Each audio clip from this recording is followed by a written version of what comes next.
Hello again and welcome to the second educational video on credit building, brought to you by Credit Builder U. Many of you who are watching this video are probably in the process of restoring your credit. Today, we're going to be looking at building and repairing credit. While you're repairing your credit, it's also very important to remember to establish primary accounts in your own name. It's essential to address both negative and delinquent items on your credit report while also establishing an on-time payment history. If you're thinking you can see great results from just credit repair with no positive credit building, you're selling yourself and your credit score short.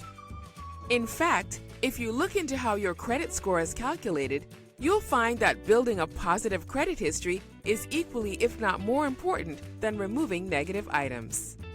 If you want to see the best results to your score, you need to be building credit. It's also crucial to not fall for the trap of the authorized user. Getting yourself added to someone else's credit report may have your score shoot up on a free service like Credit Karma, but it isn't going to get you qualified for a home. Banks want to understand your credit worthiness, and when you're simply added as an authorized user to another individual's credit card, it doesn't prove you're a good credit risk. In addition, many authorized user companies that promise to add you to a credit card in exchange for a fee are actually illegal.